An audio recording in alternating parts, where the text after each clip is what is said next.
What's going on, guys? So I'm in Aurora, Colorado right now, just outside of Denver, and this is Nature Box Pets. This is the biggest reptile shop in Colorado, and in this video, I'm gonna take you guys on a tour of this reptile shop and get you guys up close and personal to some of the most amazing reptiles that can be found right here at Colorado's biggest reptile shop. I'm Dave Kaufman, and these are my Reptile Adventures. All right, so this is Chad, the owner of Nature Box Pet. Well, let's start at the beginning. How long have you been doing this, and how long has the shop been here? I have been doing reptiles since 2005. You know, just out of high school, I was doing just chameleons. Back then, I was tiki reptiles, and I would just do conventions across the West Coast, sell online. Back then, it was fauna and king snake. Right. We didn't have that fancy morph market that you kids have these days. I opened up a store in Las Vegas called Reptiles and Reefs. I turned 30, I had a midlife crisis, moved to Colorado, and opened up the biggest pet store in Colorado. This is what you see when you first walk in. This is really amazingly awesome. But in here, you've got something that is pretty rare.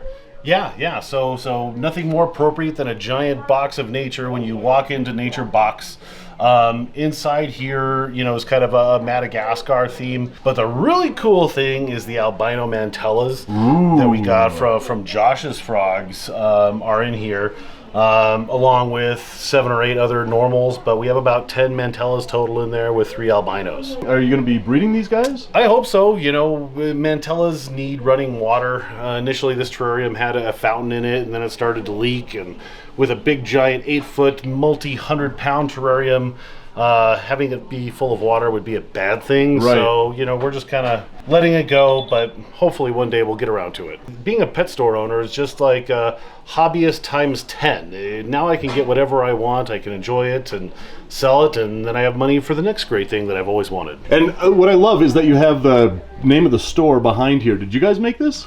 Yeah, my wife actually carved that out of foam on our kitchen counter. That's fantastic. All right, so moving on, right over here, we've got a Zen Habitats enclosure with one of my favorite Australian skinks in there.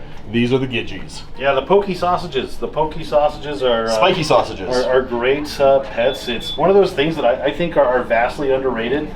They don't produce enough, so they're a little expensive, but as far as fun, entertaining, and interactive pets, like, they're awesome. Just skinks in general, I feel like, are a little underrated. So these make great display animals. They're always out looking like spiny sausages and just being really inquisitive. Next door, we've got banana pectinatas. Yeah, these came from Kelly Paul out of Arizona in a big giant Tumera custom enclosure. We actually had to take out the window of our store to get this inside.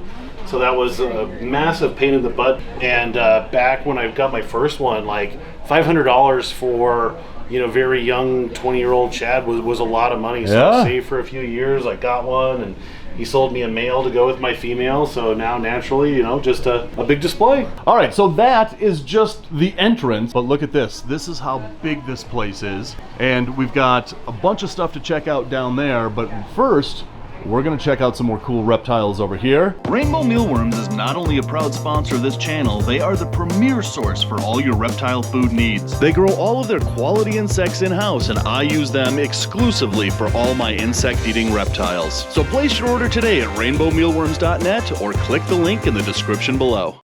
Mountain horn dragons. Oh, we got it. Cool. We have to take this guy out and take a look. We try to have a lot of entry-level things, but things that are, you know, semi-advanced and maybe even a little advanced at our store. We want to cater to everybody. So one of the things I love about these mountain horn dragons is that when I was in Thailand, we found these in the wild, and each one of them that we found, I just fell more and more in love with these lizards. Again, these are maybe the most underrated lizards out there that you can keep. And these guys are like, think of them kind of like arboreal bearded dragons. They have the same kind of personality, the same kind of friendliness. And look at this, he's just sitting on my hand. These guys are so amazingly, well, he just proved me wrong. All right, so eventually you're going to find that mountain bearded dragon running around the store, but it's somewhere. Yeah, so let's just move on from that. Over here, we've got a really big old, pretty awesome blue tongue. I think this guy is a little feisty. Oh yeah. He's a little feisty guy. But it's important to, you know, tell customers and be able to show people that that really cute little sausage does get kind of big. So we really try to have anything from ball pythons to blue-tongued skinks, small to large, so we can really explain to the customer what they're getting into. Absolutely. When they get that baby. So this one has black forelegs, and it has a little bit of pattern on those forelegs, which tells you that this is a blue-tongued skink from New Guinea. And if you have like a northern blue-tongued skink, those forearms will have no color and no pattern on them. And that is one of the features that you can tell the difference between an Australian blue-tongued skink and one from New Guinea. So this is Jen. Jen, how long have you been working here? About a year and a half now. About a year and a half. Yeah. And you have one of my favorite pythons. Yes, this is a little calabar python. And this is also known as a burrowing python. And these are found in the same range as the ball python in West Africa. Yeah, they kind of blend in with their surroundings, so they're not most obvious. But yeah, this little guy here, our little worm, kind of shy, very docile, very timid. But one of the things that I love about these guys is, look at this. That's his head, and you can tell because he has those two little eyes there that are very rudimentary.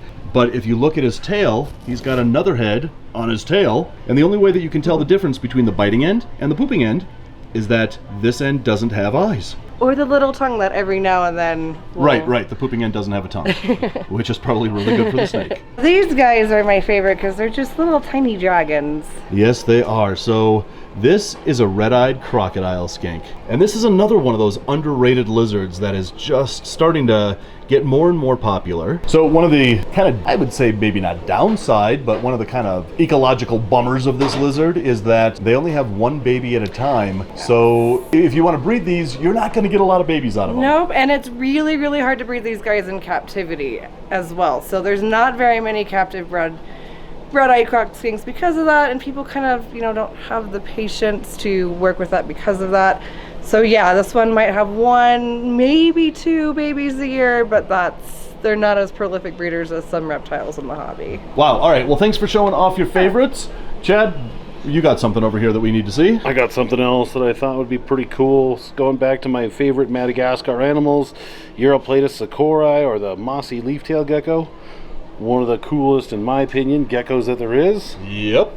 These are the ones we found out in Madagascar, and these were surprisingly common out there. And these are actually captive bred. There's a few people that we work with here in town that have groups of satanics as well as these mossies, and whenever they have babies, they bring them in, and we're happy to pass them on. So we're going to go back over here and take as much of an enclosure by enclosure tour as we can here. Obviously, we can't see everything that's over here, but we've got some really cool ball pythons down here. Here we have a blue-eyed leucistic Texas rat snake up here. Jen is going to pull out one of my favorite snakes, and that is a sunbeam snake. Look at this. Hi. And these guys are native to Southeast Asia. We were finding these in Thailand, and the reason why they're called a sunbeam snake is because they have that really amazing iridescence that gives them kind of a rainbow effect, or a, well, sunbeam effect. Yep, also docile. They kind of, like you were saying earlier, like to burrow, kind of keep to themselves, hide. They're more the ambush predators, so they wait for their food to come to them. Right. And what are you feeding him?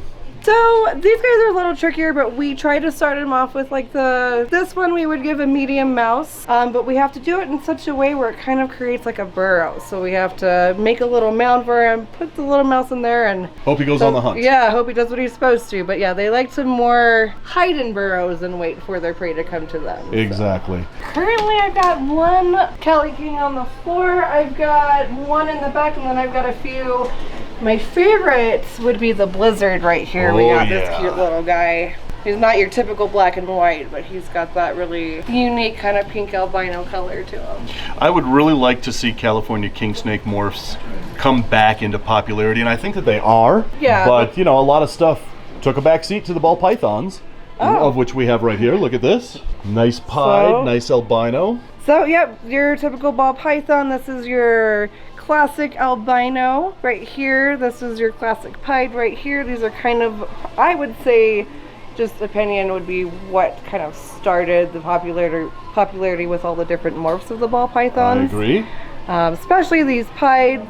So you can see they just have that really unique pattern, and then that just kind of printer ran out of ink look. So that is the greatest thing that I have ever heard as a description for a pied. run out of ink. I'm glad I thought of that and gave that to you right before I turned on the Yeah, camera. thanks for giving me the notes yeah. to look at, Dave. I appreciate that. But Well, it's, I'm a generous guy. Ball python. Albino ball pythons actually started the ball python craze. Bob Clark imported the first ones back in the early 90s, and he was selling them for $7,500 for about a decade. And this was before the ball python craze came out. And then you got these guys, which were even more... Absolutely. These came pretty much next. These were first proven genetic by Pete Call in about 97, and these were extremely expensive back in 97. I think they were like 25,000. Yes. I think the first one sold for around 25,000. Yeah. Oh, and then the look at this. scaleless. And then these are, like, I would say fairly new-ish to the hobby. Like, they're not quite as common as your albinos and your Right. pies, but they're kind of making a name for themselves, because if you look, they just have that, cool pattern, but that texture kind of throws people off because it doesn't have your typical scales Right. like we would associate with snakes. But Right. But what's interesting is on these scaleless, you can really see what a snake's actual skin looks like and feels like underneath the scales. yeah, he's got a lot smoother feel than these guys do, Absolutely. for sure. All right, Chad, so here we are at the Wall of Frogs. What, you have so many of them in here. Pick a favorite. That's hard to say. My Right, favorite, that's why I had you do it instead of me. Yeah, maybe the mint terribellus. Mint terribellus are these always guys are so awesome. a favorite. Big, kind of looks like a lump of Play-Doh, but bold. They're so poisonous in the wild that really they don't care. They're like the honey badger. That's right. So they'll be out and about, and if you eat them, then you're dead. So That's right. they're But unafraid. in our enclosures in our home, they are not poisonous anymore. No, that's right. And there's a reason for that. That's a misconception. A great question, Dave. Thanks for asking. Yeah. Well, I have my moments. We get that all the time in the store, especially moms will come in and they kind of have that gasp moment. Oh my gosh, it's a poison dart frog. Incorrect. In captivity, we feed them flightless fruit flies, so they're not able to take that food and metabolize it into poison. In the wild, they're eating spiders and beetles and bugs and ants and all that stuff. That's what they make their poison. In captivity, not poisonous. Right. So you're feeding them things that don't have that acid that they then turn into the poisons. Right. And therefore, all dart frogs that we are feeding fruit flies to lose that ability to create those toxins. Totally safe for a pet, and in my opinion, dart frogs just in general are one of the best, easiest pet that you can have. If you set up your enclosure naturalistically, you put in your springtails, you put in your isopods, you can get an automatic mister, and at that point all you really have to do is once a day, once every second, third day, feed them some of those flightless fruit flies, and you're done. All right, so very cool frogs. Moving on down here, we've got some chameleons. Now, before we started filming, I saw a particular chameleon right here that we have got to take a look at. Morph Market is the #1 online marketplace for all your reptiles and amphibians. You can search through over 60 categories to find your perfect new pet, whether it's the latest boa constrictor morph or your 150th crested gecko. It's all right here at one place. Morph Market. So this is a first for Antamina. I don't even know what the common name for this is. They don't come in too frequently. A lot of these don't have common names. Yeah, so kind of think like this is a mixture of a panther chameleon mixed with a varicosis chameleon with a sweet, schnoz on his nose. Almost looks kind of like a Parsons chameleon, but quite smaller. Yeah, and these when they get fired up, females have more color. You can kind of see a little purple. I'm not sure if the camera can pick it up, but just keep these kind of like a veiled chameleon, somewhere between a veiled and a panther. They like it a little bit hotter. We use a hot basking light on them, not as much water, but just a real fun, uncommon species that you don't see a whole lot. Yep, and that's why I wanted to take a look at this one. All right, so we've come to the end of this section, but we've got so much more of this place to explore. We do pre-built terrariums and kind of desktop aquariums. We want to make the hobby as accessible as possible to a lot of people, and some people are just intimidated by the process of setting up a terrarium or a tank. So we just took a bunch to the expo we were here attending. Yep. So we only have a couple, but we always have a selection of grab-and-go terrariums and aquariums. Fantastic. All right, and then over here, we've got a fish section. We've got one of my faves. Good old angelfish. Right, these are very close to wild type angelfish over here. And then over here, this is just the coolest thing in the shop. We've got this waterfall right here, going into this enclosure with the coolest turtle in the world. Who was giving me a really good shot. There we go. So we've got a fly river turtle in here. Yes. And is this a store pet? Yes, this is Wilbur. This is Wilbur, the fly river turtle. People will come in just to see Wilbur. He's been with us since day one, you know, back when he was just a little guy. During the pandemic, it's no secret, you know, it was kind of a busy time for the pet industry. So we took that money that we made, and it seemed like a great investment to do a 1,000-gallon custom rock tote thing for Wilbur. And he just loves it in here, and so do the customers. It's a lot of fun to come in, and Wilbur's excited to see you every day. Oh, that's awesome. All right, and then over here, the last thing we're gonna see in this really amazing shop, we've got this whole pen just for sulcatas. Oh, we've got one little dude in there. Hi, buddy. Look at this sulcata. This is how a healthy sulcata should look. We've got nice tight rings on these scoots, no pyramiding, and this is how a healthy sulcata should look. And these are both het for ivory too. I got these from James Badman in Arizona. These were some of the tortoises that he hatched. I'm good buddies with James, and he got me some really nice ones. So hopefully someday the goal is to work with these. We have a couple of big ones that are not here yet. I take these home to my property every summer to give them the summertime, spring, summer, early fall. They kind of roam outside. Nice. Bring them back in like now when the nights start to get a little cool. But hopefully those larger ones will breed with these smaller ones, and we can get some ivory sulcata tortoises. That would be amazing. And then over here, we've got this guy hiding out. This is the other sulcata right over here. But what's cool about this is that they have this entire huge pen all to themselves. And I'm sure this is one of the showstoppers of the shop. Oh yeah, like Wilbur, they'll come in to see. The big ones are Homer and Marge, and then we kind of Homer and Marge, love it. We always have them. They go to tortoise summer camp. Oh, love it. So my kids will ride them around, and they come back in the fall. So now's about the time where we'll bring the big ones back too. But it's part of our store. We want it to be an experience. We want you to come in and get excited about owning a pet reptile or an amphibian or a fish. It's not just, you know, that kind of, you're a reptile person. You kind of like have long hair, dark beard. Who are you talking about? Nobody. Nobody, okay. But just making it accessible to everybody and fun. So this is the biggest reptile shop in Colorado, and we are located right here in Aurora. Aurora, Colorado, 13740 East Quincy Avenue. There you go. Well, thank you so much for this tour.